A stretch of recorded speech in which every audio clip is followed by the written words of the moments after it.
Cuando nuestras aplicaciones empiezan a crecer en número de usuarios o en número de solicitudes, entra a jugar un factor súper importante que se llama escalabilidad. En este video vamos a estar hablando de qué trata, vamos a hablar de qué tipos existen, los retos que vamos a enfrentar y cómo la podemos medir. Así que sin más preámbulo, vamos con el video.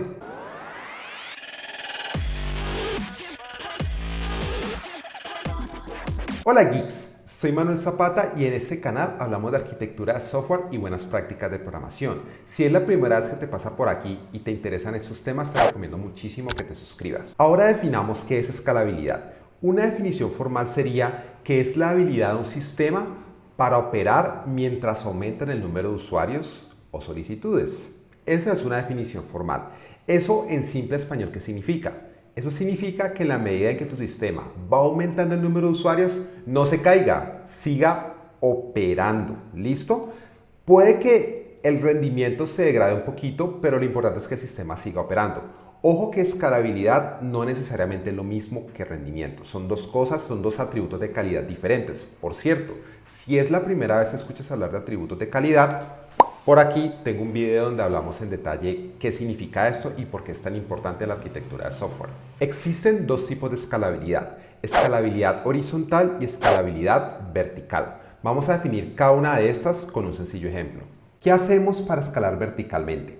Lo que hacemos para poder soportar un mayor número de usuarios o de peticiones es añadir más recursos a un mismo nodo. Un nodo básicamente es una unidad de procesamiento, entonces piensa en un servidor, ¿cierto? En un servidor donde tienes alojado tu API REST.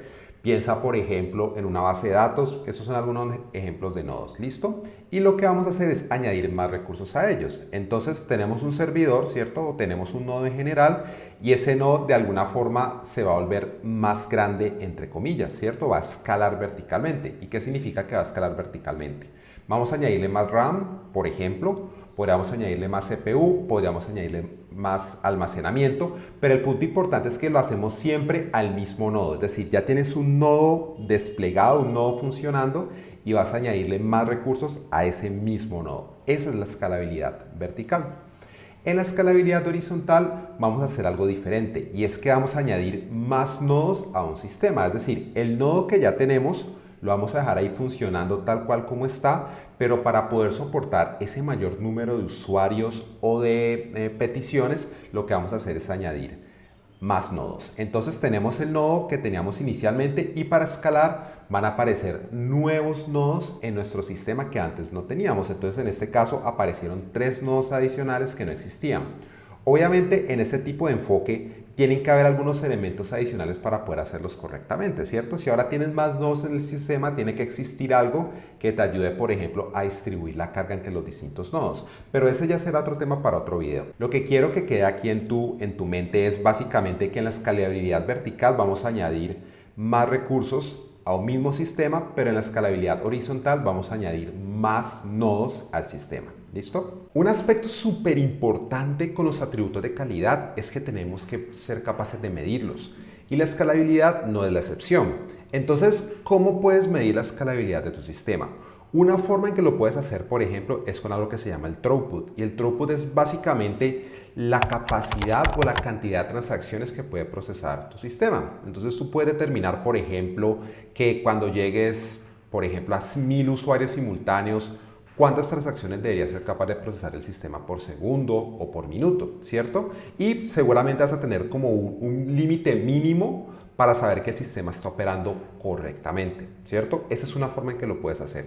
Otra es el uso de los recursos. Entonces, la idea es que van a haber recursos adicionales en el sistema, ¿cierto? Que van a permitir procesar ese volumen adicional de transacciones, por ejemplo, pero la idea es que haya un buen uso de los recursos. Entonces, de nada sirve que tú hagas un sistema entre comillas escalable donde tengas un servidor con 64 GB de RAM y resulta que el servidor nunca utiliza más de 16, por ejemplo. Ese sería un uso muy ineficiente de los recursos. Entonces, la idea es que en la medida en que el sistema escale, pues los recursos sean proporcionales a la demanda que hay del servicio. Súper importante. Por otro lado, vamos a tener entonces el costo.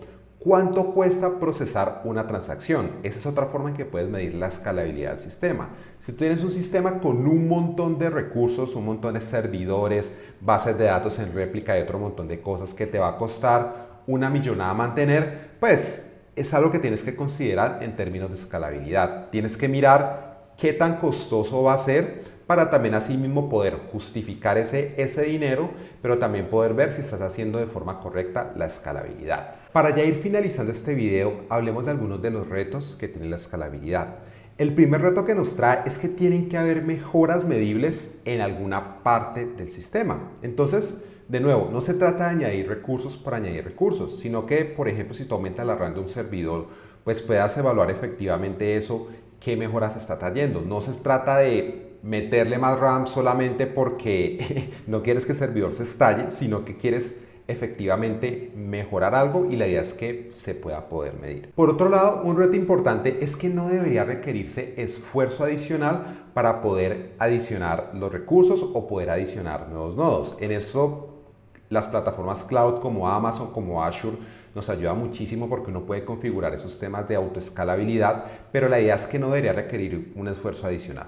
Y por otro lado, otro reto interesante es que no debería interrumpir las operaciones. Si tú me dices que el sistema está funcionando a tope, tienes que parar la operación o tienes que parar el servidor por 3 horas porque vas a configurar un servidor nuevo, lo vas a poner, vas a levantar el balanceador de carga, por ejemplo, y el sistema va a estar caído todo ese tiempo, pues eso no es escalabilidad en realidad. Eso sencillamente significa que añadiste un nuevo servidor y lo pusiste a funcionar. Pero la escalabilidad hecha correctamente no debería implicar que el sistema se caiga y que luego empiece a operar, sino que deberían ir apareciendo o deberían irse configurando los nuevos recursos sin significar una interrupción de la operación. Obviamente esto muchas veces es más fácil decirlo que hacerlo y por eso lo traemos a colación como un reto de la escalabilidad. Y eso era lo que tenía para contarte el día de hoy respecto a este atributo de calidad supremamente importante. En los próximos días vamos a hacer un live sobre cómo llevar tu aplicación de 0 a millones de usuarios, donde vamos a estar viendo en distintos niveles de usuarios o de solicitudes cómo tiene que ir escalando tu sistema y vamos a introducir nuevos conceptos súper poderosos que te van a permitir construir aplicaciones increíbles. Te recomiendo muchísimo que te conectes a ese live si lo estás viendo este video justamente por los días en que se publicó. Si lo estás viendo después, igual aquí de cualquier forma va a quedar en la descripción el enlace a ese live para que lo puedas ver. Entonces espero que te haya gustado este video. Si es así, no olvides darle like, suscríbete al canal y dale click a la campanita para que te podamos avisar cuando publiquemos nuevos videos. Espero que te haya gustado. Hasta pronto.